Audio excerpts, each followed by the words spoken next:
Sentí que intentaban quitarme suavemente la caja de fósforos que tenía en la mano y que otras manos detrás de mí me tiraban de la ropa. Grité lo más fuerte que pude y ellos se apartaron. Luego los sentí aproximarse otra vez. Sus palpamientos se hicieron más osados mientras se musitaban extraños sonidos unos a otros.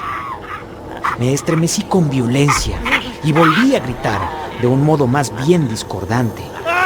Esta vez se mostraron menos alarmados y se acercaron de nuevo a mí con una extraña y ruidosa risa. Decidí encender otro fósforo y escapar socorrido por la claridad. Así lo hice, y acreciendo un poco la llama con mi pedazo de papel que saqué de un bolsillo, llevé a cabo mi retirada hacia el estrecho túnel. En un momento, me sentí agarrado por varias manos y no pude equivocarme sobre su propósito, que era arrastrarme hacia atrás. Encendí otro fósforo y lo agité ante sus deslumbrantes rostros y pude alcanzar la abertura que había en el hoyo. Me tendí sobre el borde, pues la palpitación de la gran bomba del fondo me aturdía. Luego busqué los asideros salientes y al hacerlo me sujetaron de los pies. Entonces fui jalado violentamente hacia atrás. Encendí mi último fósforo y se apagó en el acto.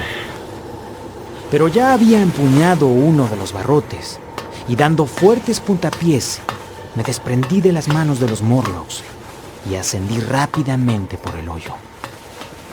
Aquella escalada me pareció interminable. En los últimos 20 o 30 pies sentí una náusea mortal. Al final, sin embargo, pude, no sé cómo, llegar al brocal y escapar tambaleándome fuera de las ruinas, bajo la cegadora luz del sol. Incluso el suelo olía dulce y puro. Luego recuerdo a Gwina besando mis manos y mis orejas y las voces de otros Eloi. Estuve sin sentido durante un buen tiempo.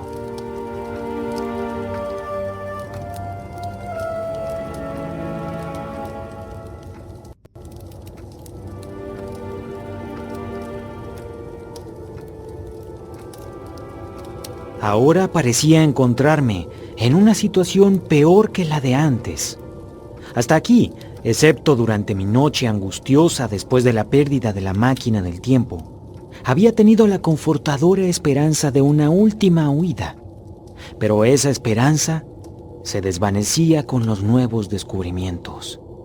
Me había creído obstaculizado por la pueril simplicidad de aquella pequeña raza y por algunas fuerzas desconocidas que me era preciso comprender para superarlas. Pero había un elemento nuevo por completo en la repugnante especie de los Morlocks, algo inhumano y maligno. Instintivamente los aborrecía. Antes había sentido lo que sentiría un hombre que cayese en un precipicio.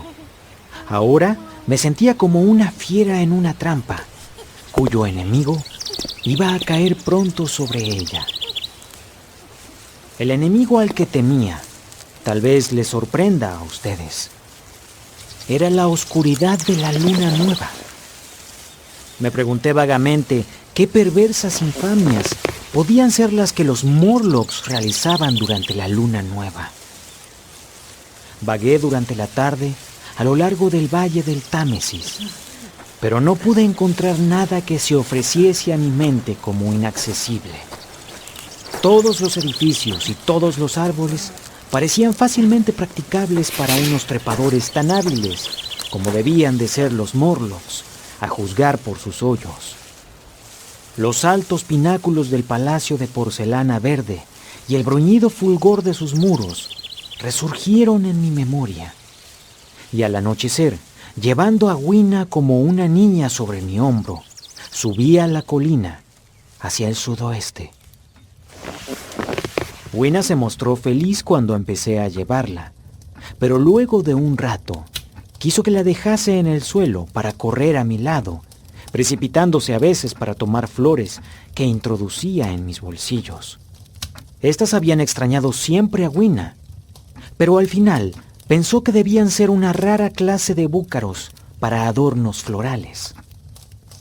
Y esto me recuerda, al cambiar de chaqueta, encontré esto. El viajero a través del tiempo se interrumpió, metió la mano en el bolsillo y colocó sobre la mesa 2 flores marchitas que no dejaban de parecerse a grandes malvas blancas. Luego prosiguió su relato. Son unas flores muy hermosas y extrañas, viajero. Sí, son hermosas. Cuando la quietud del anochecer se difundía sobre el mundo y avanzábamos más allá de la cima de la colina hacia Wimbledon, Wina se sintió cansada y quiso volver a la casa de piedra gris. Pero le señalé los distantes pináculos del palacio de porcelana verde e intenté hacerle comprender que íbamos a buscar allí un refugio contra su miedo. ¿Conocen ustedes esa gran inmovilidad que cae sobre las cosas antes del anochecer? Sí, sé a qué te refieres. Esa brisa que se detiene en los árboles. Para mí siempre hay un aire de expectación en esa quietud del anochecer. El cielo era claro, remoto y despejado, excepto algunas fajas horizontales al fondo, hacia poniente. Aquella noche la expectación tomó el color de mis temores. En aquella oscura calma, mis sentidos parecían agudizados de un modo sobrenatural. Imaginé que sentía incluso la tierra hueca bajo mis pies y que podía casi ver a través de ella a los Morlocks en sus hormigueros, yendo de aquí para allá en espera de la oscuridad. En mi excitación, imaginé que recibieron mi invasión de sus madrigueras como una declaración de guerra. ¿Pero por qué se habían llevado mi máquina del tiempo? Así pues, seguimos en aquella ciudad y el crepúsculo se adensó en la noche. El azul claro de la distancia palideció y una tras otra aparecieron las estrellas. La tierra se tornó gris oscura y los árboles negros. Los temores de Wina y su fatiga aumentaron. La tomé en mis brazos, le hablé y la acaricié. Luego, como la oscuridad aumentaba, me rodeó ella el cuello con sus brazos y cerrando los ojos, apoyó su rostro contra mi hombro. Así descendimos una larga pendiente hasta el valle y allí en la oscuridad me introduje en un río. Lo atravesé y ascendí al lado opuesto del valle, más allá de muchos edificios. Encontré a un fauno o una figura parecida sin cabeza. Allí también había acacias. Hasta entonces no había visto nada de los Morlocks, pero la noche se hallaba en su comienzo y las horas de oscuridad anteriores a la salida de la luna nueva no habían llegado aún. Desde la cumbre de la cercana colina vi un bosque espeso que se extendía, amplio y negro, ante mí. Esto me hizo vacilar. No podía ver el final, ni hacia la derecha ni hacia la izquierda. Sintiéndome cansado, el pie en especial me dolía mucho, bajé cuidadosamente a Wina de mi hombro al detenerme y me senté sobre la hierba. No podía ya ver el palacio de porcelana verde y dudaba sobre la dirección a seguir. Así que escudriñé la espesura del bosque y pensé en lo que podía ocultar. Bajo aquella densa maraña de ramas no debían verse las estrellas.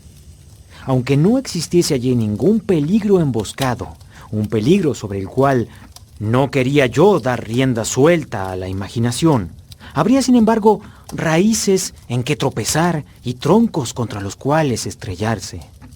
Estaba rendido además, después de las excitaciones del día. Por eso decidí no afrontar aquello y pasar en cambio la noche al aire libre en la colina. Me alegró ver que Wina estaba profundamente dormida. La envolví con cuidado con mi chaqueta y me senté junto a ella para esperar la salida de la luna. La ladera estaba tranquila y desierta, pero de la negrura del bosque venía de vez en cuando una agitación de seres vivos. Sobre mí brillaban las estrellas, pues la noche era muy clara.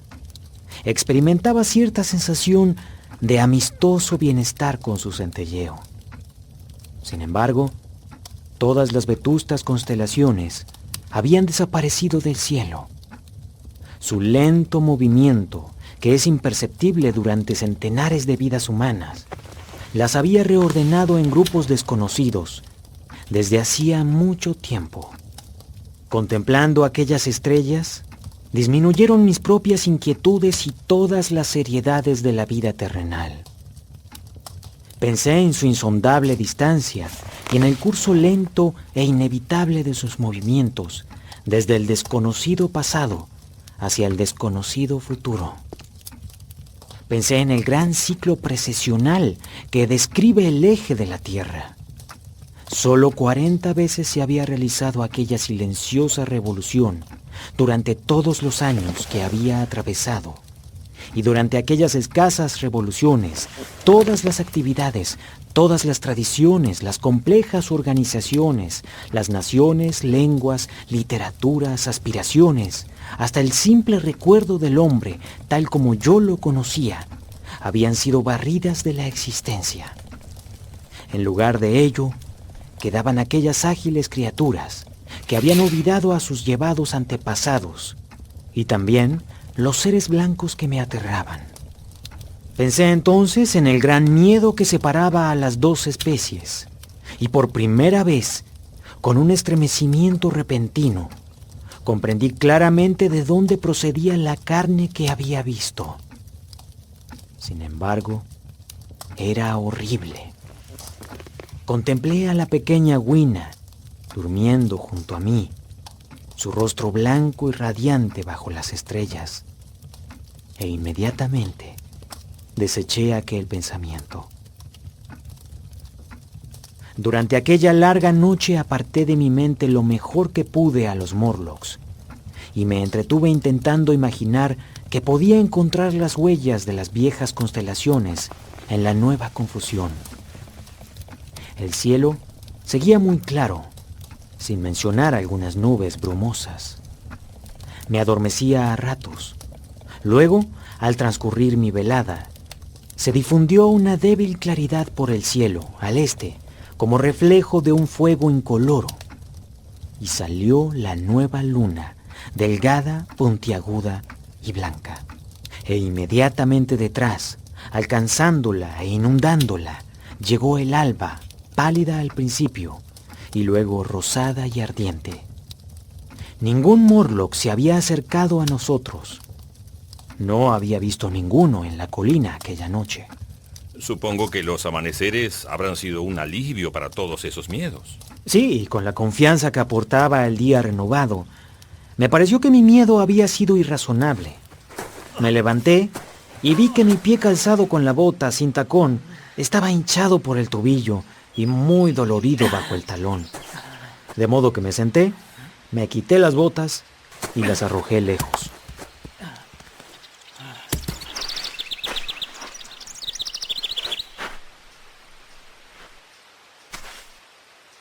Desperté a Wina y nos adentramos en el bosque, ahora verde y agradable. Encontramos algunas frutas con las cuales rompimos nuestro ayuno. También encontramos a otros delicados Eloi, riendo y danzando al sol, como si no existiera en la naturaleza eso que es la noche. Pensé otra vez en la carne que había visto. Estaba ahora seguro de lo que era aquello, y desde el fondo de mi corazón me apiadé de aquel último y débil arroyuelo del gran río de la humanidad. Evidentemente, en cierto momento del largo pasado de la decadencia humana, el alimento de los Morlocks había escaseado. Quizá habían subsistido con ratas y con inmundicias parecidas. Aún ahora el hombre es mucho menos delicado y exclusivo para su alimentación que lo era antes, mucho menos que cualquier mono. Su prejuicio contra la carne humana no es un instinto altamente arraigado. Intenté considerar el tema con un espíritu científico. Después de todo, eran menos humanos y estaban más alejados que nuestros caníbales antepasados de hace 3 o 4 mil años. Y la inteligencia que hubiera hecho de ese estado de cosas un tormento había desaparecido. ¿Por qué inquietarme? Aquellos Eloi eran simplemente ganado para cebar, que como las hormigas, los Morlocks preservaban y consumían, y a cuya cría tal vez atendían. Y allí estaba Gwina, bailando a mi alrededor. Intenté entonces protegerme a mí mismo del horror que me invadía, considerando aquello como un castigo riguroso del egoísmo humano. El hombre se había contentado con vivir fácil y placenteramente, a expensas del trabajo de sus hermanos. Había tomado la necesidad como consigna y disculpa, y en la plenitud del tiempo, la necesidad se había vuelto contra él.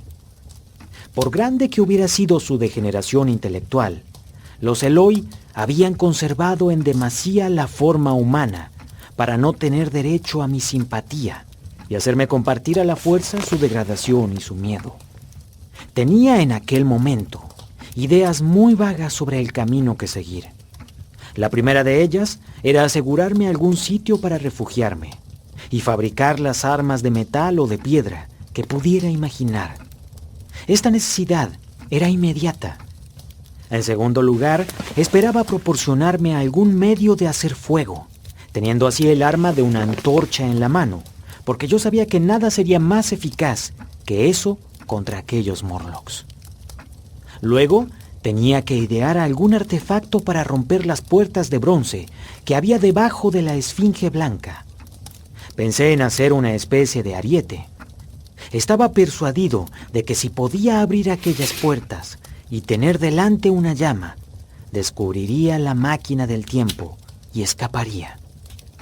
No podía imaginar que los Morlocks fuesen lo suficientemente fuertes para transportarla lejos.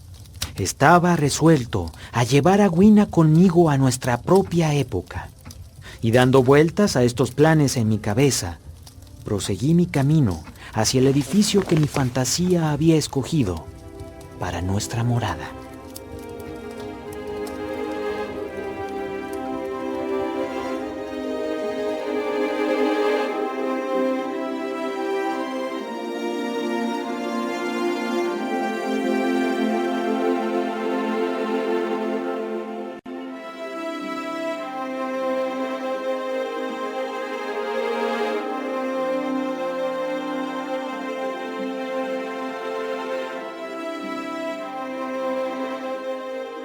Encontré el palacio de porcelana verde al filo del mediodía, desierto y en ruinas. Solo quedaban trozos de vidrio en sus ventanas y extensas capas del verde revestimiento se habían desprendido de las armaduras metálicas corroídas. El palacio estaba situado en lo más alto de una pendiente herbosa. Mirando hacia el nordeste antes de entrar allí, me sorprendió ver un ancho estuario o incluso una ensenada. Los materiales del palacio resultaron ser, después de bien examinados, auténtica porcelana, y a lo largo de la fachada vi una inscripción en unos caracteres desconocidos. Pensé, más bien neciamente, que Gwina podría ayudarme a interpretarla, pero me di cuenta luego de que la simple idea de la escritura jamás había estado en su cabeza. Ella me pareció siempre, creo yo, más humana de lo que era. Atravesadas las enormes hojas de la puerta, que estaban abiertas y rotas, encontramos, en lugar del acostumbrado vestíbulo, una larga galería iluminada por numerosas ventanas laterales. A primera vista, me recordó a un museo. El enlosado estaba cubierto de polvo, y una notable exhibición de objetos diversos se ocultaba bajo aquella misma capa gris. Vi entonces, levantándose extrañamente en el centro del vestíbulo, lo que era sin dudas la parte inferior de un inmenso esqueleto. Reconocí por los pies oblicuos que se trataba de algún ser extinto, de la especie del megaterio. El cráneo y los huesos superiores eran una capa de polvo. Más adelante en la galería se hallaba el enorme esqueleto encajonado de un brontosaurio. Mi hipótesis de un museo se confirmaba. En los lados encontré los que me parecieron ser estantes inclinados y quitando la capa de polvo, descubrí las antiguas y familiares cajas encristaladas de nuestro propio tiempo. Pero debían ser herméticas al aire, a juzgar por la perfecta conservación de sus contenidos. Evidentemente, estaban en medio de las ruinas de algún museo del futuro. Un enorme museo. La sección de paleontología, que debía haber encerrado una espléndida serie de fósiles, aunque el inevitable proceso de descomposición había sido detenido por un tiempo, perdiendo gracias a la extinción de las bacterias y del moho las 99 centésimas de su fuerza. Y sin embargo, se había puesto nuevamente a la obra, con extrema seguridad, aunque con suma lentitud, para la destrucción de todos sus tesoros. Aquí y allá encontré vestigios de los pequeños seres en forma de fósiles rotos, en pedazos o ensartados con fibras de cañas. Y las cajas, en algunos casos, habían sido removidas por los Morlocks, a mi juicio. Reinaba un gran silencio en aquel sitio. La capa de polvo amortiguaba nuestras pisadas. Wina, que hacía rodar un erizo de mar sobre el cristal inclinado de una caja, se acercó pronto a mí, mientras yo miraba fijamente alrededor. Me sujetó la mano y permaneció a mi lado. Al principio me dejó tan sorprendido aquel antiguo monumento de una época intelectual que no me detuve a pensar en las posibilidades que presentaba. Hasta la preocupación por la máquina del tiempo se alejó un tanto de mi mente. A juzgar por el tamaño del lugar, aquel palacio de porcelana verde contenía muchas más cosas que una galería de paleontología. Posiblemente tenía galerías históricas e incluso podía haber allí una biblioteca. Para mí, al menos en aquellas circunstancias, hubiera sido mucho más interesante que aquel espectáculo de una vieja geología en decadencia. En mi exploración, encontré otra pequeña galería que se extendía transversalmente. Parecía estar dedicada a los minerales, y la vista de un bloque de azufre despertó en mi mente la idea de la potencia de la pólvora.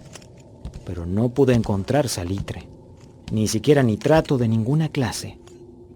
Sin duda, se habían disuelto desde hacía muchas edades.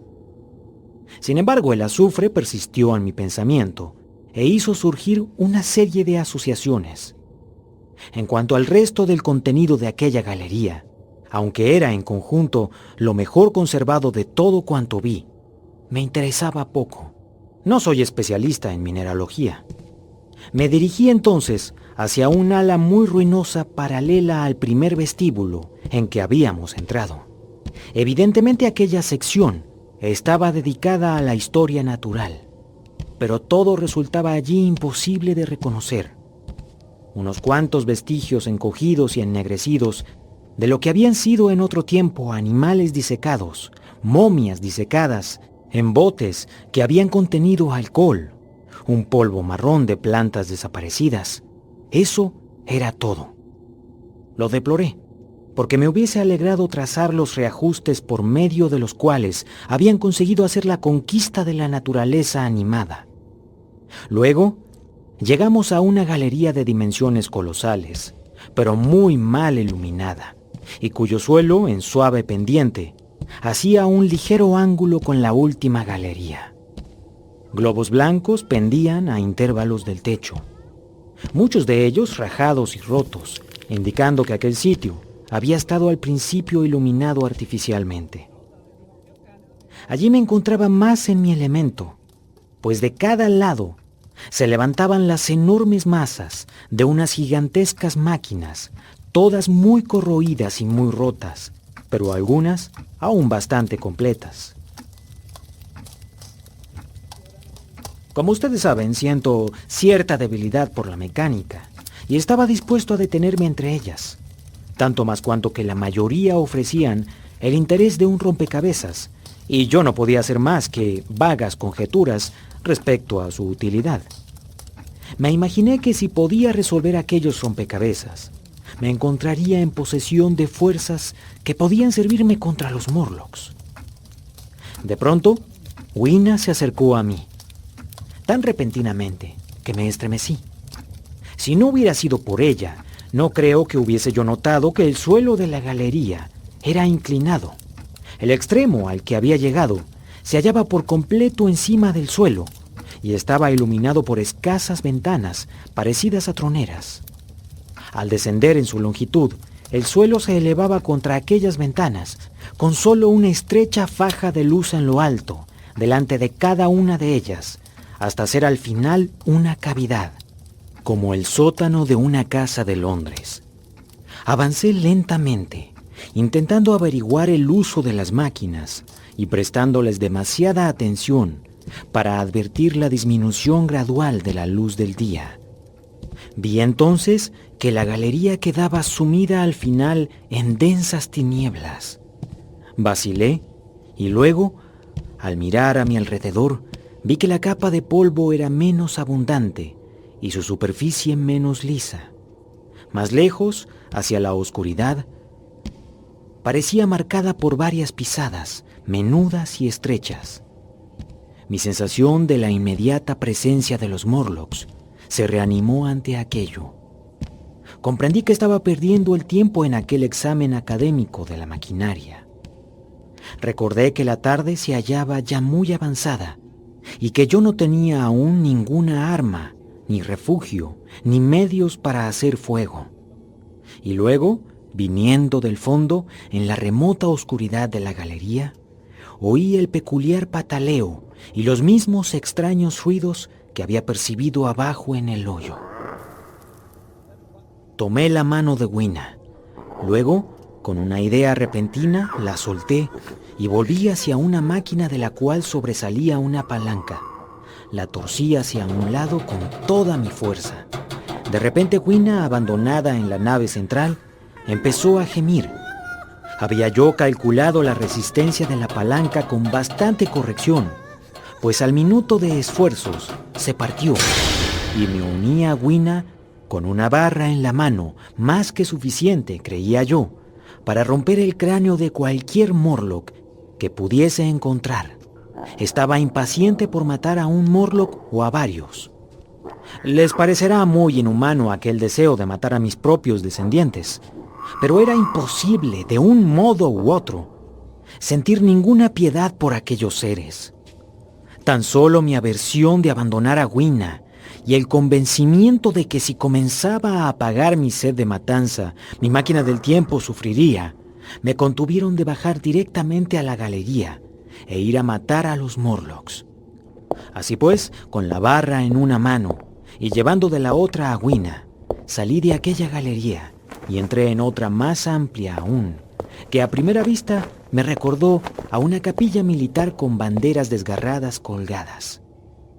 Pronto reconocí en los harapos oscuros y carbonizados que pendían a los lados restos averiados de libros. Desde hacía mucho tiempo se habían caído a pedazos, desapareciendo en ellos toda apariencia de impresión. Pero aquí y allá, cubiertas acartonadas y cierres metálicos, decían bastante sobre aquella historia. De haber sido yo un literato, hubiese podido quizá moralizar sobre la futileza de toda ambición. Pero tal como era, lo que más me impresionó fue el enorme desperdicio de trabajo que aquella sombría mezcolanza de papel podrido atestiguaba. Luego, subiendo una ancha escalera, llegamos a lo que debía haber sido en otro tiempo una galería de química técnica, y allí tuve una gran esperanza de hacer descubrimientos útiles. Excepto en un extremo donde el techo se había desplomado, aquella galería estaba bien conservada. Fui presuroso hacia las cajas que no estaban deshechas y que eran herméticas, y al fin, en una de ellas, encontré una caja de fósforos. Probé uno a toda prisa. Estaban en perfecto estado. Ni siquiera parecían húmedos. Me volví hacia Wina. «Baila», le grité en su propia lengua.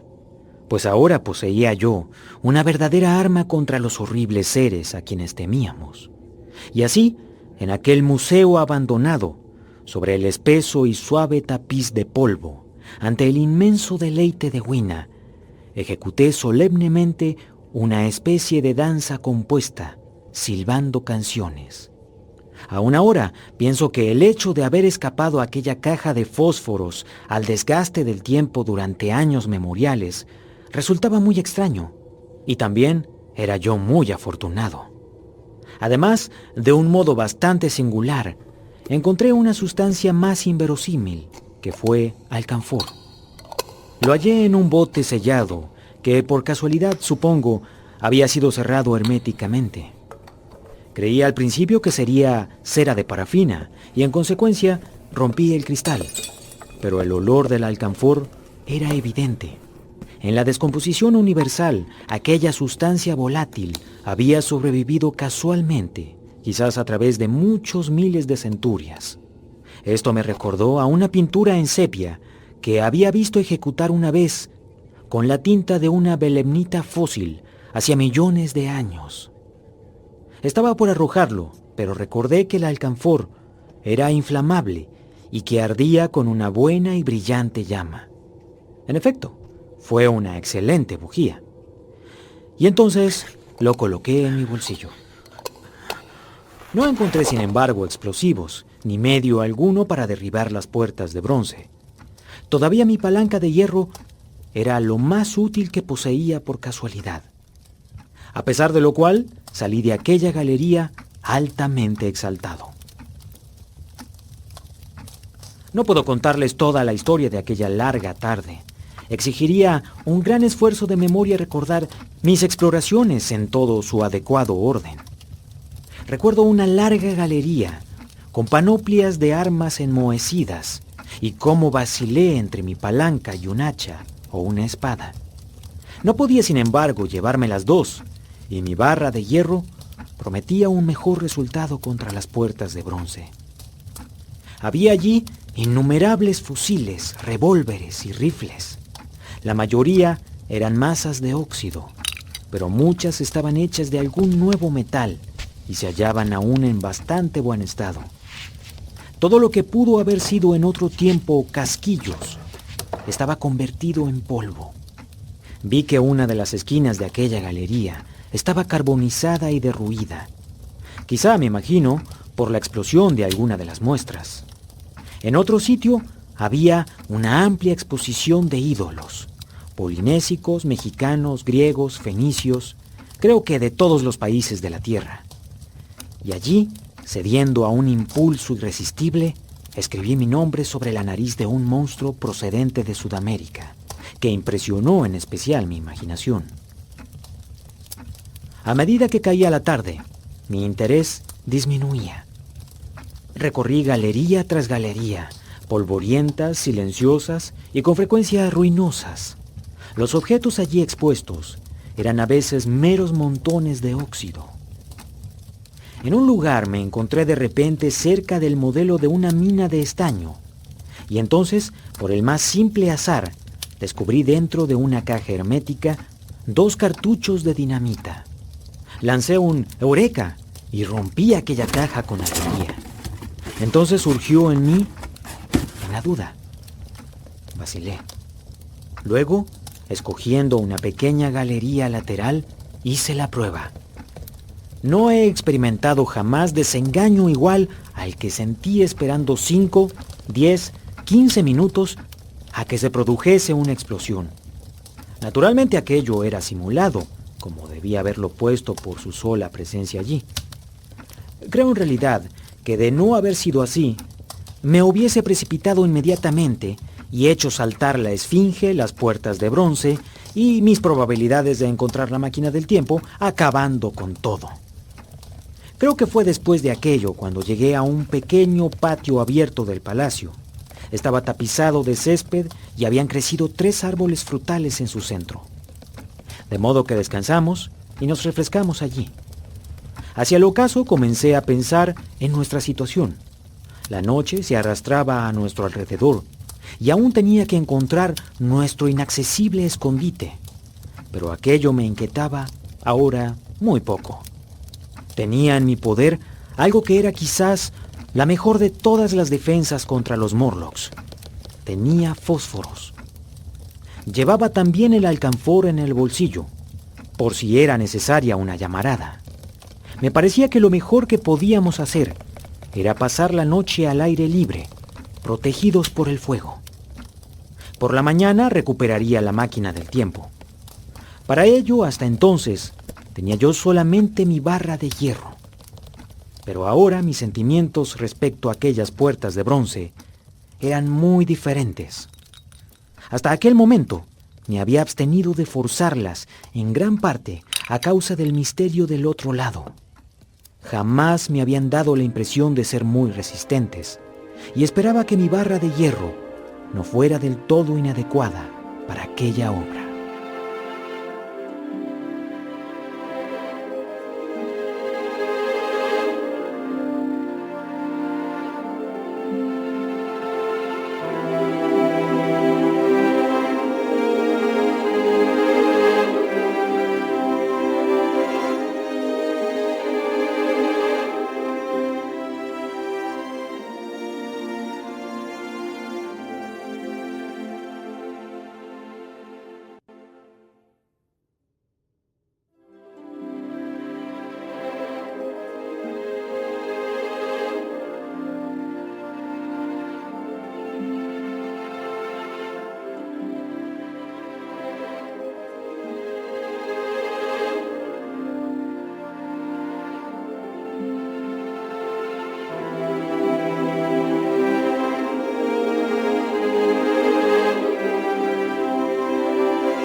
Salimos del palacio cuando el sol estaba aún parcialmente sobre el horizonte. Había decidido llegar a la Esfinge Blanca a la mañana siguiente muy temprano y tenía el propósito de atravesar antes del anochecer el bosque que me había detenido en mi anterior trayecto. Mi plan era ir lo más lejos posible aquella noche y luego hacer fuego y dormir bajo la protección de su resplandor. De acuerdo con esto, mientras caminábamos, recogí cuantas ramas y hierbas secas vi, y pronto tuve los brazos repletos de ellas. Así avanzamos más lentamente de lo que había previsto. Además, Wina estaba rendida y yo empezaba también a tener sueño, de modo que era de noche cuando llegamos al bosque. Wina quiso detenerse en una colina con arbustos que había en su lindero, temiendo que la oscuridad se anticipase. Pero una singular sensación de calamidad inminente, que hubiera debido servirme de advertencia, me impulsó hacia adelante. Había estado sin dormir durante 2 días y una noche, y me sentía febril e irritable. Sentía que el sueño me invadía, y que con él vendrían los Morlocks. Mientras vacilábamos, vi entre la negra maleza, a nuestra espalda, 3 figuras inclinadas confusas en la oscuridad. Había matas y altas hierbas a nuestro alrededor, y yo no me sentía a salvo de su ataque insidioso. El bosque, según mis cálculos, debía tener menos de 1 kilómetro de largo. Si podíamos atravesarla y llegar a la ladera pelada, me parecía que encontraríamos un sitio donde descansar con plena seguridad. Pensé que con mis fósforos y mi alcanfor lograría iluminar mi camino por el bosque. Sin embargo, era evidente que si tenía que agitar los fósforos con mis manos, debería abandonar mi leña. Así pues, la dejé en el suelo, más bien de mala gana. Y entonces tuve la idea de prenderle fuego para asombrar a los seres ocultos a nuestra espalda.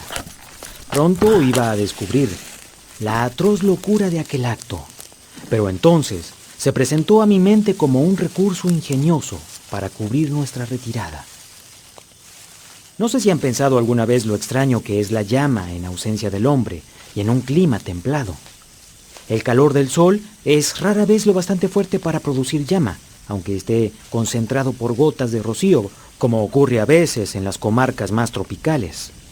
El rayo puede destrozar y carbonizar, mas con poca frecuencia es causa de incendios extensos. La vegetación que se descompone puede casualmente arder con el calor de su fermentación, pero es raro que produzca llama. En aquella época de decadencia, el arte de hacer fuego había sido olvidado en la tierra. Las rojas lenguas que subían lamiendo mi montón de leña eran para Wina algo nuevo e insólito por completo. Quería tomarlas y jugar con ellas. Creo que se hubiese arrojado dentro de no haberla yo contenido. Pero la levanté y, pese a sus esfuerzos, me adentré osadamente en el bosque. Durante un breve rato, el resplandor de aquel fuego iluminó mi camino. Al mirar luego hacia atrás, pude ver entre los apiñados troncos que de mi montón de ramaje la llama se había extendido a algunas matas contiguas y que una línea curva de fuego se arrastraba por la hierba de la colina. Aquello me hizo reír y volví nuevamente a caminar avanzando entre los árboles oscuros. La oscuridad era completa y Wina se aferraba a mí convulsivamente. Pero como mis ojos se iban acostumbrando a las tinieblas, aún había la suficiente luz para permitirme evitar los troncos. Sobre mi cabeza todo estaba negro, excepto algún resquicio de cielo azul que brillaba aquí y allá sobre nosotros. No encendí ninguno de mis fósforos porque no tenía las manos libres. Con mi brazo izquierdo sostenía a mi amiga y en la mano derecha llevaba mi barra de hierro. Durante un momento no oí más que el crujido de las ramas bajo mis pies, el débil susurro de la brisa sobre mí, mi propia respiración y los latidos de los vasos sanguíneos en mis oídos. Luego me pareció percibir unos leves ruidos a mi alrededor. Apresuré el paso. Los ruidos se hicieron más claros y capté los mismos extraños sonidos y voces que había oído en el mundo subterráneo. Debían estar allí evidentemente varios Morlocks y me estaban rodeando. En efecto, un minuto después sentí un jalón en mi chaqueta y luego en mi brazo. Wina se estremeció violentamente, quedando inmóvil en absoluto. Era momento de encender un fósforo. ¡Oh! ¡Benditos fósforos! Pero para ello tuve que dejar a Wina en el suelo. Así lo hice, y mientras registraba mi bolsillo, se inició una lucha en la oscuridad cerca de mis rodillas, completamente silenciosa por parte de ella, y con los mismos peculiares sonidos arrulladores por parte de los Morlocks. Unas suaves manos se deslizaban también sobre mi chaqueta y mi espalda, incluso en mi cuello. Encendí el fósforo, lo levanté flameante y vi las blancas espaldas de los Morlocks que huían entre los árboles. Tomé presuroso un trozo de alcanfor de mi bolsillo y me preparé a encenderlo tan pronto como el fósforo se apagase. Luego examiné a Wina. Yacía en tierra, sujetada a mis pies, completamente inanimada, de bruces sobre el suelo. Con un terror repentino, me incliné hacia ella. Parecía apenas respirar. Encendí el trozo de alcanfor y lo puse sobre el suelo. Y mientras estallaba y llameaba, alejando a los Morlocks y las sombras, me arrodillé y la incorporé. El bosque, a mi espalda, parecía lleno de la agitación y del murmullo de una gran multitud. Wina parecía estar desmayada. La coloqué con sumo cuidado sobre mi hombro y me levanté para caminar. Entonces pude ver la horrible realidad. Al maniobrar con mis fósforos y con Wina, había dado varias vueltas sobre mí mismo y ahora no tenía la más ligera idea de la dirección en que estaba mi camino. Todo lo que pude saber es que debía hallarme frente al palacio de porcelana verde. Sentí un sudor frío por mi cuerpo. Era preciso pensar qué debía hacer. Decidí encender un fuego y acampar donde estábamos. Apoyé a Wina, todavía inanimada, sobre un tronco cubierto de musgo, y a toda prisa, cuando mi primer trozo de alcanfor iba a extinguirse, empecé a amontonar ramas y hojas. Aquí y allá en las tinieblas, a mi alrededor, los ojos de los Morlocks brillaban como piedras preciosas. El alcanfor vaciló y se extinguió. Encendía un fósforo y mientras lo hacía, 2 figuras blancas que se habían aproximado a Wina huyeron apresuradamente. Una de ellas quedó tan cegada por la luz que llegó hasta mí y sentí sus huesos partirse bajo mi violento puñetazo. Lanzó un grito de espanto, se tambaleó un momento y se desplomó. Encendí otro trozo de alcanfor y seguí acumulando la leña de mi hoguera. Pronto noté lo seco que estaba el follaje encima de mí, pues desde mi llegada en la máquina del tiempo una semana antes, no había llovido. Por eso, en lugar de buscar entre los árboles caídos, comencé a partir ramas. Conseguí enseguida un fuego sofocante de leña verde y de ramas secas, y pude economizar mi alcanfor. Entonces, regresé donde Wina yacía junto a mi barra de hierro. Intenté cuanto pude para reanimarla, pero parecía muerta. No logré siquiera comprobar si respiraba. Ahora el humo del fuego me envolvía y debió dejarme como embotado. Además, los vapores del alcanfor flotaban en el aire. Mi fuego podía durar aún 1 hora aproximadamente. Me sentía muy débil después de aquellos esfuerzos y entonces me senté. El bosque también estaba lleno de un soñoliento murmullo que no podía yo comprender. Me pareció que dormitaba y abrí los ojos. Pero todo estaba tan oscuro y los Morlocks tenían sus manos sobre mí. Rechazando sus dedos que me atrapaban, busqué apresuradamente la caja de fósforos de mi bolsillo y descubrí que había desaparecido. Entonces cayeron sobre mí nuevamente. En un instante supe lo sucedido. Me había dormido. Y mi fuego se había extinguido. La amargura de la muerte invadió mi alma. La selva parecía llena de olor a madera quemada. Fui tomado del cuello, del cabello, de los brazos y así derribado. Era de un horror indecible sentir en las tinieblas todos aquellos seres acumulados sobre mí. Tuve la sensación de hallarme apresado en una monstruosa telaraña. Estaba vencido y entonces me abandoné. Sentí que unos dientes me mordían en el cuello. Rodé hacia un lado y mi mano cayó por casualidad sobre mi palanca de hierro. Esto me dio nuevas fuerzas. Luché apartando de mí aquellas ratas humanas y sujetando la barra con fuerza, la hundí donde juzgué que debían estar sus rostros. Sentía bajo mis golpes el magnífico aplastamiento de la carne y de los huesos, y por un instante estuve libre. La extraña exultación que con tanta frecuencia parece acompañar una lucha encarnizada me invadió. Sabía que Wina y yo estábamos perdidos, pero decidí hacerles pagar caro a los Morlocks por su alimento. Me levanté y apoyándome contra un árbol, blandí la barra de hierro ante mí. El bosque entero estaba lleno de la agitación y del griterío de aquellos seres. Pasó un minuto. Sus voces parecieron elevarse hasta un alto grado de excitación y sus movimientos se hicieron más rápidos. Sin embargo, ninguno estaba a mi alcance. Permanecí mirando fijamente en las tinieblas. Luego tuve de repente una esperanza. ¿Qué podía espantar a los Morlocks?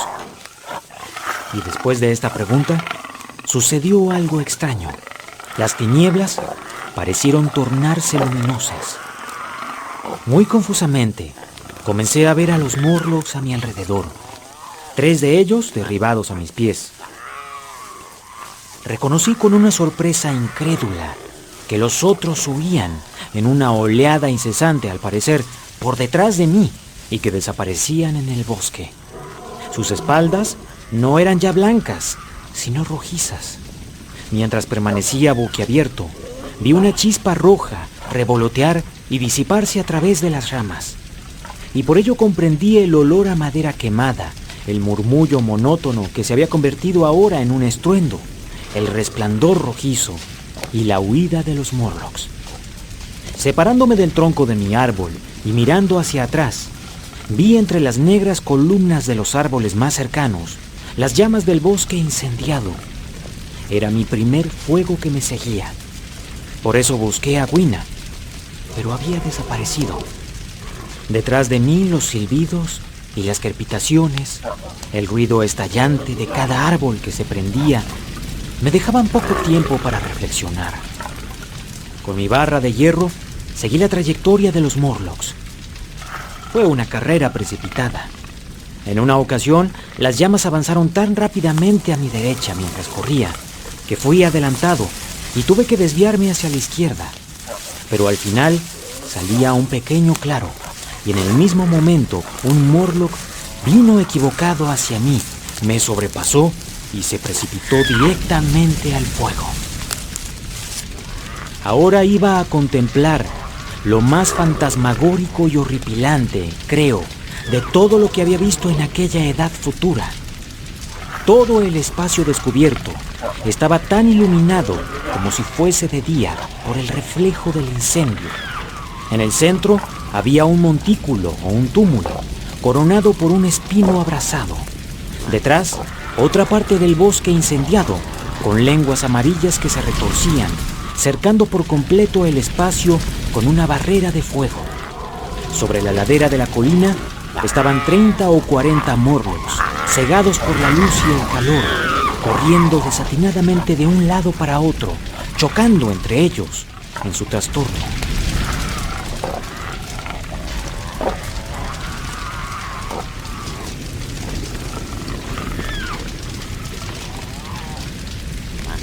Al principio no pensé que estuvieran cegados, y cuando se aproximaron, los golpeé furiosamente con mi barra, en un frenesí de pavor, matando a uno y lisiando a varios más. Pero cuando observé los gestos de uno de ellos, yendo de tientas entre el espino bajo el rojo cielo, y oí sus quejidos, me convencí de su absoluta y desdichada impotencia bajo aquel resplandor, y dejé de golpearlos. Sin embargo, de vez en cuando, uno de ellos venía directamente hacia mí, causándome un estremecimiento de horror que hacía que le rehuyese con toda premura. En un momento dado, las llamas disminuyeron y temí que aquellos repugnantes seres consiguieran verme. Pensé incluso entablar lucha, matando a alguno de ellos antes de que sucediese aquello. Pero el fuego volvió a brillar voraz y contuve mi mano. Estuve alrededor de la colina entre ellos, rehuyéndolos, buscando alguna huella de Gwina, pero ella había desaparecido.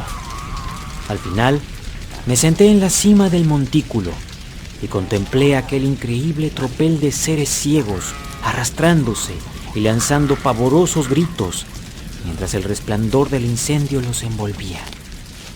Las densas volutas de humo ascendían hacia el cielo, y a través de los raros resquicios de aquel rojo dosel, lejanas como si perteneciesen a otro universo, brillaban menudas las estrellas.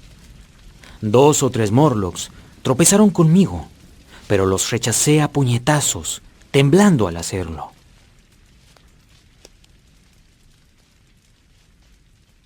Durante la mayor parte de aquella noche, tuve el convencimiento de que sufría una pesadilla. Me mordí a mí mismo y grité con el ardiente deseo de despertarme. Golpeé la tierra con mis manos, me levanté y volví a sentarme.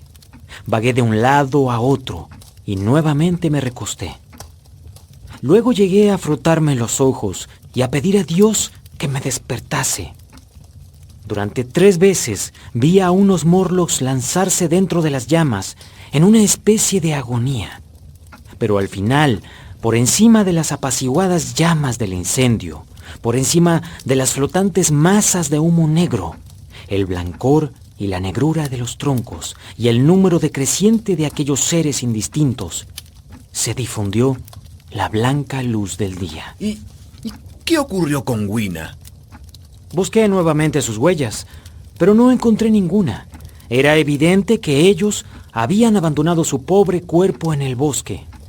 No puedo describir hasta qué punto alivió mi dolor el pensar que ella se había librado del horrible destino que parecía estarle reservado.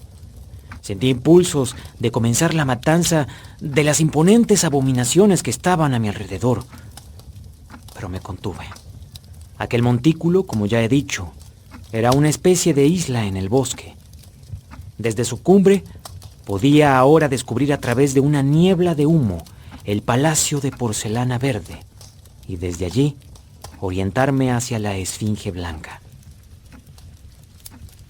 Y así, abandonando el resto de aquellas almas malditas que se movían aún gimiendo mientras el día iba amaneciendo, uní algunas hierbas alrededor de mis pies y avancé cojeando entre las cenizas humeantes y los troncos oscuros, agitados aún por el fuego, en una conmoción interna, hacia el escondite de la máquina del tiempo.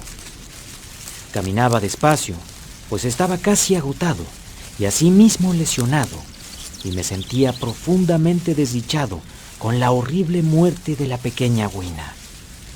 Me parecía una calamidad abrumadora. Aquella mañana su pérdida me dejó otra vez solo por completo, terriblemente solo. Comencé a pensar en esta casa, en este rincón junto al fuego, en alguno de ustedes, y con tales pensamientos se apoderó de mí un anhelo que era sufrimiento. Pero al caminar sobre las cenizas humeantes, bajo el brillante cielo matinal, hice un descubrimiento. En el bolsillo del pantalón quedaban algunos fósforos. Debían haberse caído de la caja antes de perderse.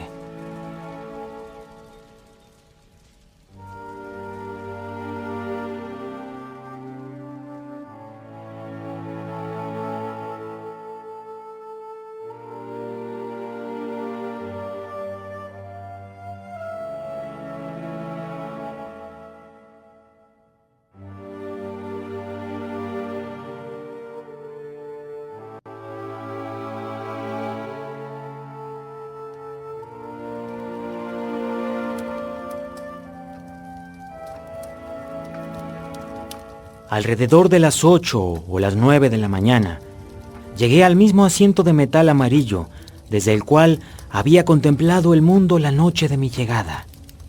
Pensé en las conclusiones precipitadas que hice aquella noche y no pude dejar de reírme amargamente de mi presunción.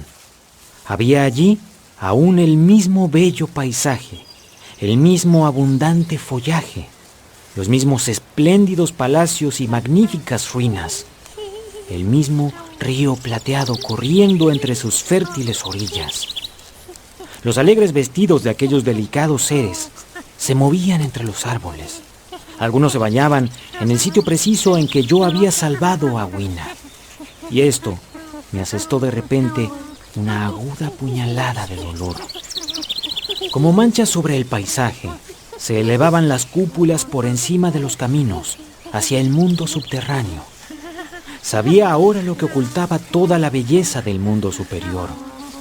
Sus días eran muy agradables, como lo son los días que pasa el ganado en el campo. Como el ganado, ellos ignoraban que tuviesen enemigos y no prevenían sus necesidades.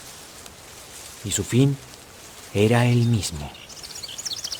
Me afligió pensar cuán breve había sido el sueño de la inteligencia humana. Se había suicidado, se había puesto con firmeza en busca de la comodidad y el bienestar de una sociedad equilibrada con seguridad y estabilidad como lema. Había realizado sus esperanzas para llegar a esto al final. Alguna vez la vida y la propiedad debieron alcanzar una casi absoluta seguridad. Al rico le habían garantizado su riqueza y su bienestar. Al trabajador, su vida y su trabajo.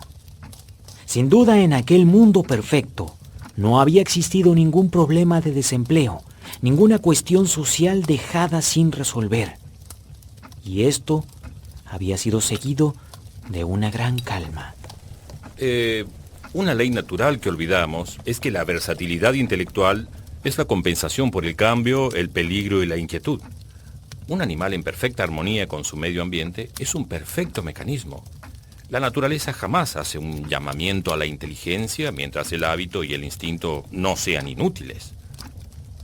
Así pues, como podía ver, el hombre del mundo superior había derivado hacia su blanda belleza y el del mundo subterráneo hacia la simple industria mecánica. Pero aquel perfecto estado carecía aún de una cosa para alcanzar la perfección mecánica: la estabilidad absoluta.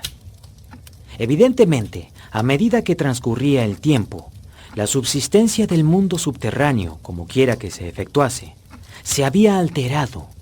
La madre necesidad, que había sido rechazada durante algunos milenios, volvió otra vez y comenzó de nuevo su obra, abajo.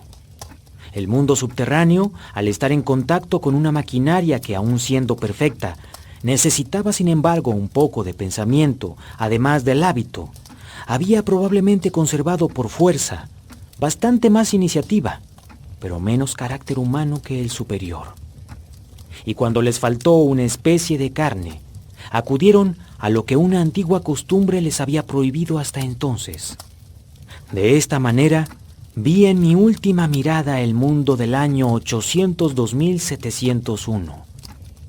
Esta es tal vez la explicación más errónea que puede inventar un mortal.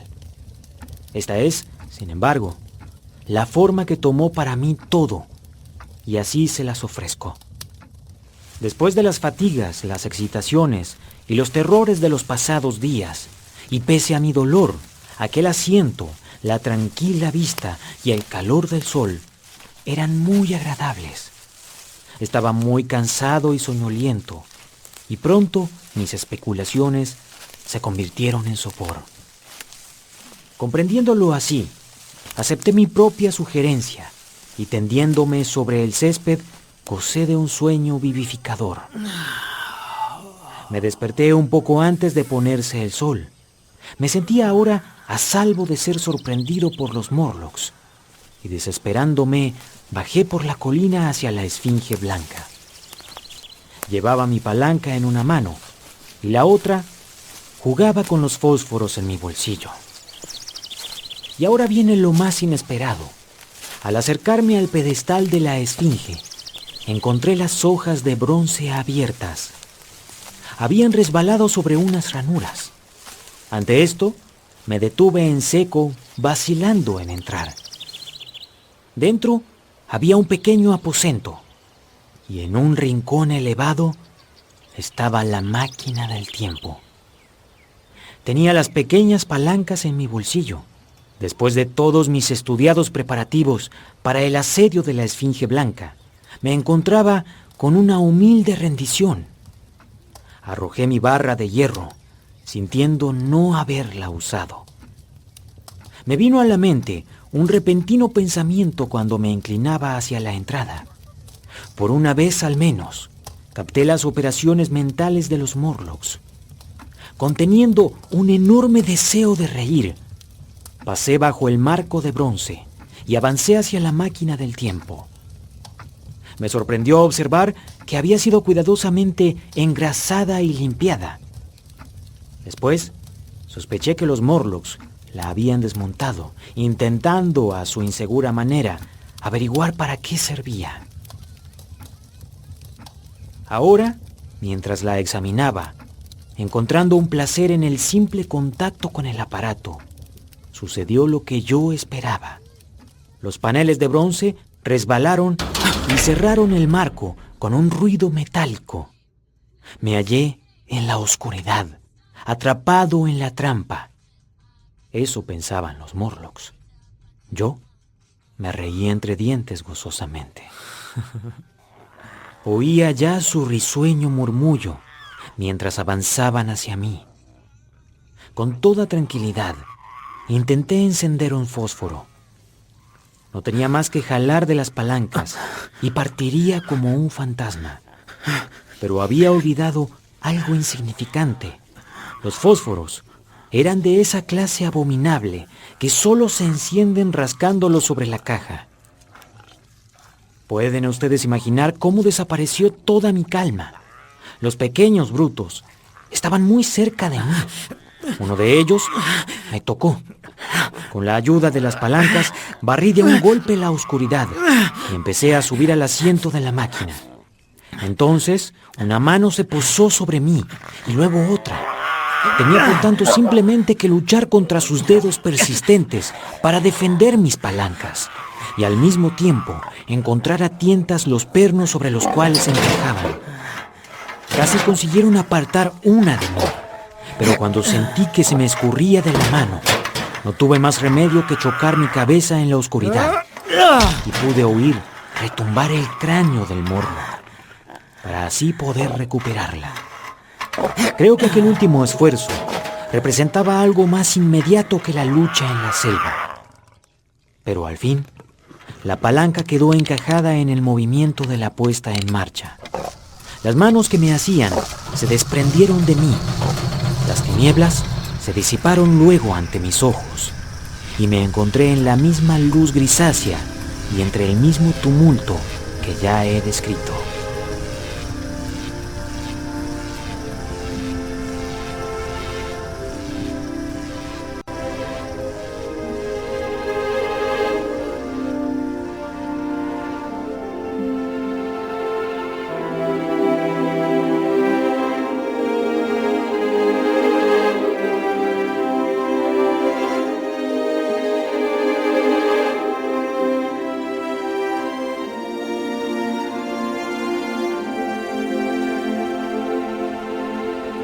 Ya les he narrado las náuseas y la confusión que produce el viajar a través del tiempo.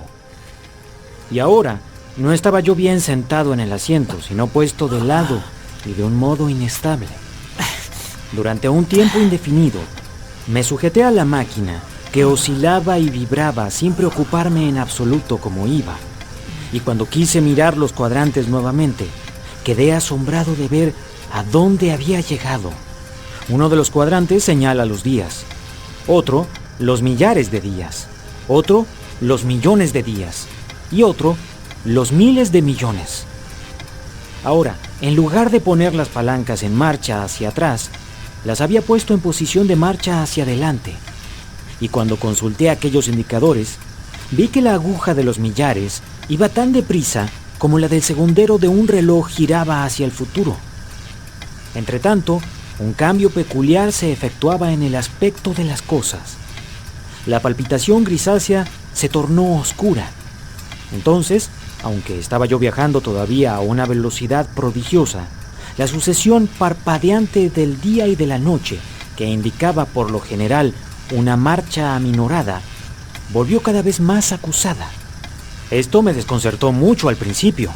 Las alternativas de día y de noche se hicieron más y más lentas, así como también el paso del sol por el cielo, aunque parecían extenderse a través de las centurias. Al final, un constante crepúsculo envolvió la tierra, un crepúsculo interrumpido tan solo de vez en cuando por el resplandor de un cometa en el cielo entenebrecido. La faja de luz que señalaba el sol había desaparecido hacía mucho tiempo, pues el sol no se ponía. Simplemente se levantaba y descendía por el oeste, mostrándose más grande y más rojo. Todo rastro de la luna se había desvanecido.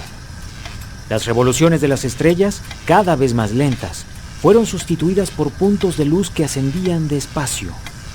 Al final, poco antes de hacer alto, el sol rojo e inmenso se quedó inmóvil sobre el horizonte. Una amplia cúpula que brillaba con un resplandor empañado y que sufría a veces una extinción momentánea.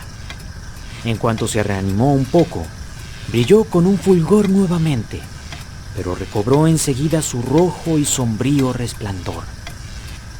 Comprendí que por aquel aminoramiento de su salida y de su puesta, se realizaba la obra de las mareas. La tierra reposaba con una de sus caras vuelta hacia el sol, del mismo modo que en nuestra propia época, la luna presenta su cara a la tierra. Muy cautelosamente, empecé a invertir el movimiento. Giraron cada vez más despacio las agujas hasta que la de los millares pareció inmovilizarse y la de los días dejó de ser una simple nube sobre un cuadrante. Más despacio aún, hasta que los vagos contornos de una playa desolada se hicieron visibles. Me detuve muy delicadamente y, sentado en la máquina del tiempo, miré alrededor. El cielo ya no era azul. Hacia el nordeste era negro como tinta, y en aquellas tinieblas brillaban con gran fulgor incesantemente las pálidas estrellas.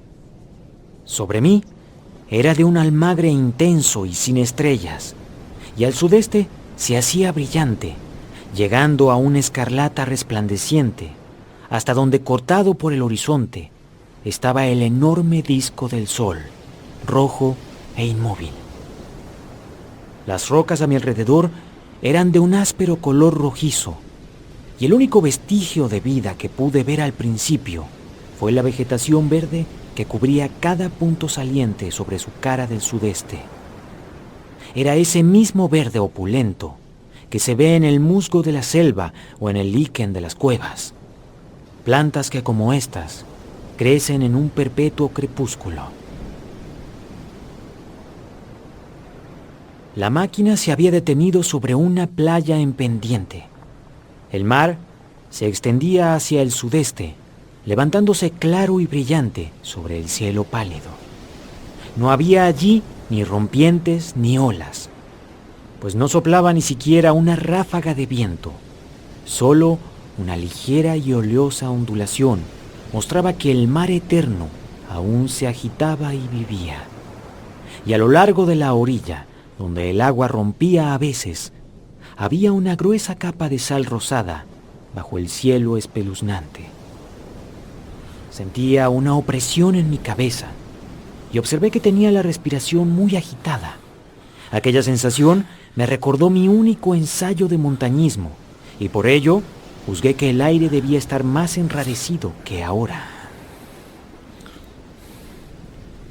Muy lejos, en lo alto de la desolada pendiente, oí un áspero grito y vi algo parecido a una enorme mariposa blanca inclinarse, revoloteando sobre el cielo, y dando vueltas, desapareció sobre unos cerros bajos. Su chillido era tan lúgubre que me estremecí, asentándome con más firmeza en la máquina. Mirando nuevamente a mi alrededor, vi que lo que había tomado por una rojiza masa de rocas se movía lentamente hacia mí. Percibí entonces que en realidad era un ser monstruoso, parecido a un cangrejo.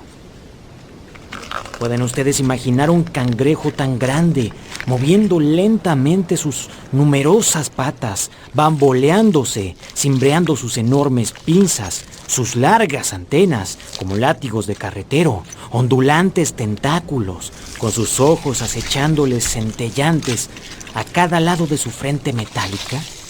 Su lomo era rugoso y adornado de protuberancias desiguales, y unas verdosas incrustaciones lo recubrían. Veía, mientras se movía, los numerosos palpos de su complicada boca agitarse e investigar. Vaya susto. Mientras miraba con asombro aquella siniestra aparición que se arrastraba hacia mí, sentí sobre mi mejilla un cosquilleo, como si una mosca se posase en ella. Intenté apartarla con la mano, pero al momento volvió y casi inmediatamente sentí otra sobre mi oreja. La apresé y tomé algo parecido a un hilo. Huyó rápidamente de mi mano. Con una náusea atroz me volví y pude ver que había atrapado la antena de otro monstruoso cangrejo que estaba detrás de mí. Sus ojos malignos ondulaban sus pedúnculos, su boca estaba animada de voracidad y sus recias pinzas torpes estaban por caer sobre mí. En un instante tomé la palanca y coloqué un mes de intervalo entre aquellos monstruos y yo. Pero me encontré aún en la misma playa y los vi claramente en cuanto me detuve. Docenas de ellos parecían arrastrarse por todas partes en la sombría luz entre las capas superpuestas de un verde intenso. No puedo describir la sensación de abominable desolación que pesaba sobre el mundo. El norte entenebrecido, la playa cubierta de guijarros donde se arrastraban aquellos inmundos, lentos y excitados monstruos. El verde uniforme de aspecto venenoso de las plantas de liquen, aquel aire enrarecido que desgarraba los pulmones. Todo contribuía a crear aquel aspecto aterrador. Hice que la máquina me llevase 100 años adelante. Y había allí el mismo sol rojo, un poco más grande, un poco más empañado. El mismo mar moribundo, el mismo aire helado y el mismo amontonamiento de los vastos crustáceos entre la verde hierba y las rocas rojas. Y en el cielo occidental vi una pálida línea curva, como una enorme luna nueva. Viajé así deteniéndome a veces, a grandes zancadas de 1000 años o más, arrastrado por el misterio del destino de la Tierra, viendo con una extraña fascinación cómo el sol se tornaba más grande y más empañado en el cielo de Occidente, y la vida de la vieja Tierra iba decayendo. Al final, a más de 30 millones de años de aquí, la gigantesca roja cúpula del sol acabó por oscurecer cerca de 1/10 parte de los cielos sombríos. Entonces me detuve una vez más, pues la multitud de cangrejos había desaparecido y la rojiza playa, excepto por sus plantas hepáticas y sus líquenes de un verde lívido, parecía sin vida. Y ahora estaba cubierta de una capa blanca. Un frío penetrante me asaltó. Escasos copos blancos caían por doquier, remolineando. Hacia el nordeste, el relumbrar de la nieve se extendía bajo la luz de las estrellas de un cielo negro, y pude ver las cumbres ondulantes de unas lomas de un blanco rosado. Había allí flecos de hielo a lo largo de la orilla del mar, con masas flotantes más lejos. Pero la mayor extensión de aquel océano salado, todo sangriento, bajo el eterno sol poniente, no estaba helada aún. Miré a mi alrededor para ver si quedaban rastros de alguna vida animal. Cierta indefinible aprensión me mantenía en el asiento de la máquina, pero no vi moverse nada, ni en la tierra, ni en el cielo, ni en el mar. Un banco de arena apareció en el mar y el agua se había retirado de la costa. Creí ver algún objeto negro aleteando sobre aquel blanco, pero cuando lo observé, permaneció inmóvil. Juzgué que mis ojos se habían engañado y que el objeto negro era simplemente una roca.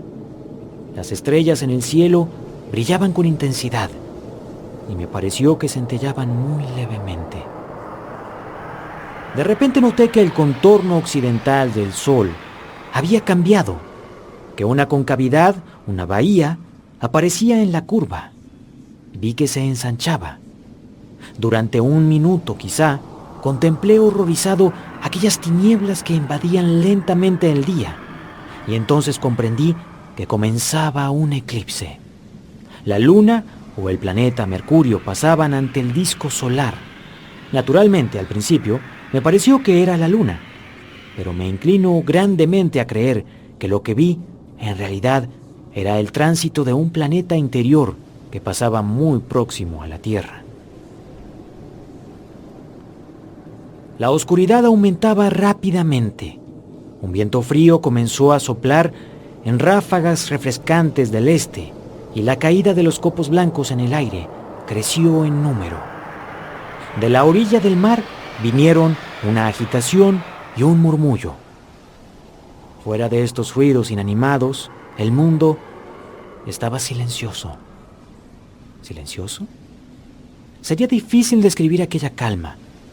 Todos los ruidos humanos, el balido del rebaño, los gritos de los pájaros, el zumbido de los insectos, el bullicio que forma el fondo de nuestras vidas, todo eso había desaparecido. Cuando las tinieblas se adensaron, los copos remolineantes cayeron más abundantes, danzando ante mis ojos. Al final, rápidamente uno tras otro, los blancos picachos de las lejanas colinas se desvanecieron en la oscuridad. La brisa se convirtió en un viento quejumbroso.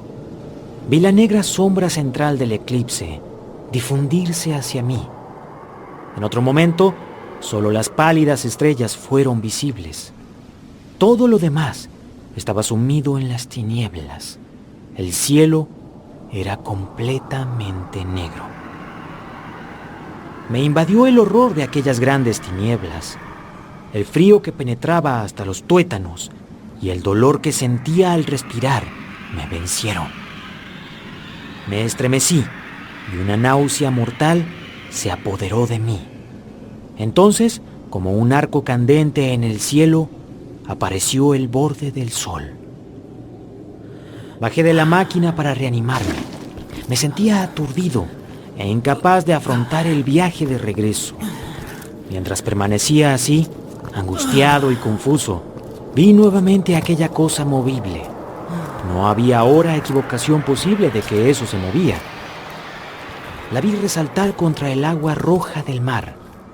Era algo redondo, del tamaño de un balón de fútbol quizás, o acaso mayor, con unos tentáculos que se arrastraban por detrás. Parecía negra contra las agitadas aguas color sangre y brincaba torpemente. Entonces sentí que me iba a desmayar, pero un terror espantoso a quedar tendido e impotente en aquel crepúsculo remoto y tremendo me sostuvo mientras trepaba sobre el asiento.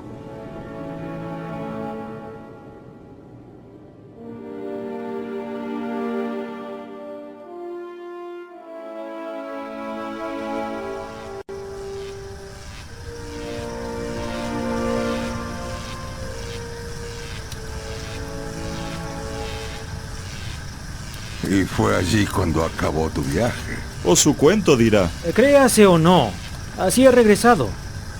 Debí permanecer mucho tiempo insensible sobre la máquina.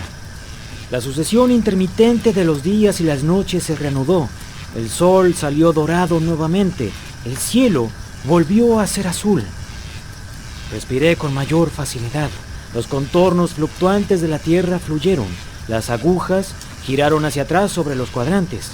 Al final, vi otra vez vagas sombras de casas, los testimonios de la humanidad decadente. Estas también cambiaron y pasaron. Surgieron otras. Luego, cuando el cuadrante del millón estuvo a cero, aminoré la velocidad. Empecé a reconocer nuestra mezquina y familiar arquitectura.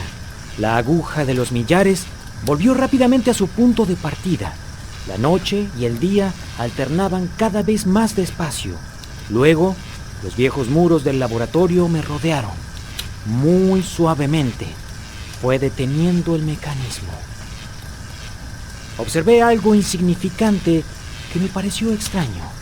Creo haberles dicho que cuando partí, antes de que mi velocidad llegase a ser muy grande, la señora Watchett, mi ama de llaves, había cruzado la habitación moviéndose como un cohete. A mi regreso, pasé nuevamente en el minuto en que ella cruzaba el laboratorio. Pero ahora, cada movimiento suyo pareció ser exactamente la inversa de los que había ella hecho antes. La puerta del extremo inferior se abrió y ella se deslizó tranquilamente en el laboratorio, de espaldas, y desapareció detrás de la puerta por donde había entrado antes. Detuve la máquina y vi otra vez a mi alrededor el viejo laboratorio familiar, mis instrumentos, mis aparatos exactamente tales como los había dejado. Bajé de la máquina temblando y me senté en mi banco. Durante varios minutos estuve así. Luego me calmé. A mi alrededor estaba mi antiguo taller, exactamente como se hallaba antes.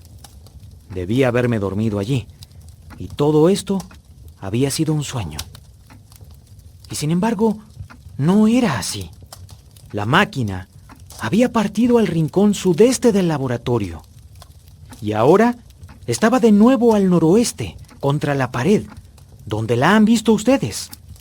Esto les indicará la distancia exacta que había desde la pradera hasta el pedestal de la Esfinge Blanca, a cuyo interior habían trasladado mi máquina los Morlocks. Durante un rato, mi cerebro quedó paralizado. Luego, me puse de pie y vine hasta aquí por el corredor, cojeando, pues me sigue doliendo el talón y sintiéndome desagradablemente desasiado. Vi el periódico sobre la mesa junto a la puerta. Descubrí que la fecha era, en efecto, la de hoy, y mirando el reloj, vi que marcaba casi las 8. Oí las voces de ustedes y el ruido de los platos. Vacilé. Me sentía tan extenuado y débil. Y entonces olí una buena y sana comida. Abrí la puerta y aparecí ante ustedes. Ya conocen el resto. Me levanté, comí y ahora les he contado la aventura.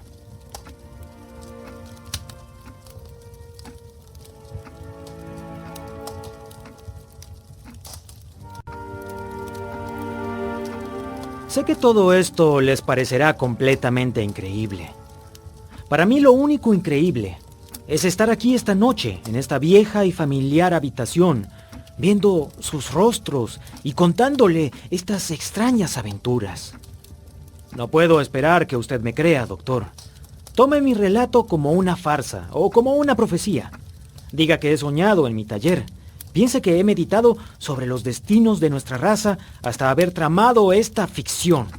Considere mi afirmación desde su autenticidad como una simple pincelada artística para aumentar su interés.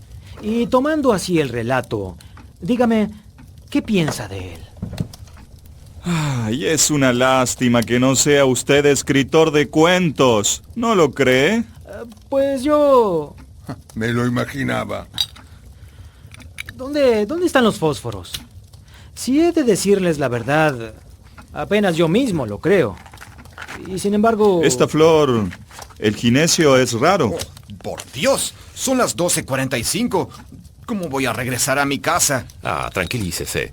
Hay muchos taxis en la estación. Es algo muy curioso. No sé a qué género pertenecen estas flores.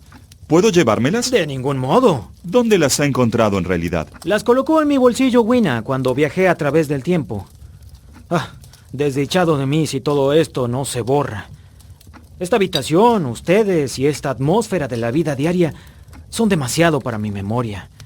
¿He construido alguna vez una máquina del tiempo o un modelo de ella? ¿O es solamente un sueño? Dicen que la vida es un sueño, un pobre sueño, a veces precioso. Es una locura.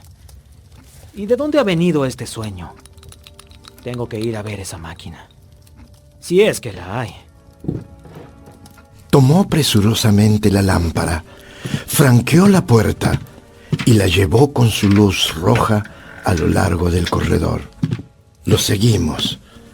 Allí, bajo la vacilante luz de la lámpara, estaba en toda su realidad la máquina, deslucida y sesgada, un artefacto de bronce, ébano, marfil y cuarzo traslucido y reluciente, sólida al tacto, pues extendí mi mano y palpé sus barras con manchas y tiznes color marrón sobre el marfil, vi briznas de hierba y mechones de musgos adheridos a su parte inferior y una de las barras torcida oblicuamente. El viajero del tiempo dejó la lámpara sobre el banco y recorrió con su mano la barra averiada. Nos acompañó al vestíbulo y ayudó al director a ponerse el gabán. El doctor le miraba a los ojos y con cierta vacilación le dijo que el trabajo excesivo debía alterarlo, lo cual le hizo reír a carcajadas. Lo recuerdo de pie en el umbral, gritándonos buenas noches. Tomé un taxi con el director del periódico, quien creía que el relato era una brillante mentira. Por mi parte, me sentía incapaz de llegar a una conclusión. Aquella narración era tan fantástica, increíble, y la manera de contarla tan verosímil y serena. Permanecí desvelado la mayor parte de la noche pensando en aquello. Decidí volver al día siguiente y ver nuevamente al viajero del tiempo. Me dijeron que se encontraba en el laboratorio y como me consideraban de toda confianza en la casa, fui a buscarlo. El laboratorio, sin embargo, estaba vacío. Fijé la mirada un momento en la máquina del tiempo. Extendí la mano y moví la palanca, a lo cual la masa gruesa y sólida osciló como una rama sacudida por el viento. Su inestabilidad me sobrecogió enormemente y tuve el extraño recuerdo de los días de mi infancia cuando me prohibían tocar las cosas. Volví por el corredor. Me encontré al viajero del tiempo en la sala de fumar. Venía de la casa. Llevaba un pequeño aparato fotográfico debajo de un brazo y un saco de viaje debajo del otro. Se echó a reír al verme y me ofreció su codo para que lo estrechase, ya que no podía tenderme su mano. Estoy atrozmente ocupado con eso de allí. Pero, ¿acaso no es una broma? ¿Viajaba de verdad a través del tiempo? Así es. Todo es real. Solo necesito media hora. Sé por qué ha venido y es sumamente amable por su parte. Mire, aquí hay unas revistas. Si quiere quedarse a comer, le probaré que viajé a través del tiempo a mi antojo, con muestras y todo. Ahora, ¿me perdona que le abandone? Accedí comprendiendo apenas entonces toda la importancia de sus palabras, y haciéndome unas señas con la cabeza, se marchó por el corredor. Oí la puerta cerrarse de golpe. Me senté en un sillón y tomé un periódico. ¿Qué iba a hacer hasta la hora de comer? Luego, de pronto, recordé por un anuncio que estaba citado con Richardson, el editor, a las 2. Consulté mi reloj y vi que no podía eludir aquel compromiso. Me levanté y fui por el pasadizo a decírselo al viajero del tiempo. Cuando giré el picaporte, oí una exclamación, extrañamente interrumpida al final, y un golpe seco, seguido de un choque. Una ráfaga de aire se arremolinó a mi alrededor cuando abrí la puerta, y sonó dentro un ruido de cristales rotos cayendo sobre el suelo. El viajero a través del tiempo no estaba allí. Me pareció ver durante un momento una forma fantasmal, confusa, sentada en una masa que giraba, negra y cobriza. Una forma tan transparente que el banco de detrás con sus hojas de dibujos era absolutamente claro. Pero aquel fantasma se desvaneció mientras me frotaba los ojos. La máquina del tiempo había partido, excepto un rastro de polvo en movimiento. El extremo más alejado del laboratorio estaba vacío. Una de las hojas de la ventana acababa, al parecer, de ser arrancada. Sentí un asombro irrazonable. Comprendí que algo extraño había ocurrido, y durante un momento no pude percibir de qué se trataba. Mientras permanecía allí, mirando aturdido, se abrió la puerta del jardín y apareció el criado. Nos miramos. Luego, las ideas regresaron a mi mente. ¿Ha salido su amo? No, señor. Nadie ha salido. Ante esto, comprendí. A riesgo de disgustar a Richardson, me quedé allí, esperando la vuelta del viajero a través del tiempo, esperando el segundo relato, quizás más extraño aún, y las muestras y las fotografías que traería consigo. Pero empiezo a temer que habré de esperar toda la vida. El viajero del tiempo desapareció hace 3 años y, como todo el mundo sabe, jamás ha regresado.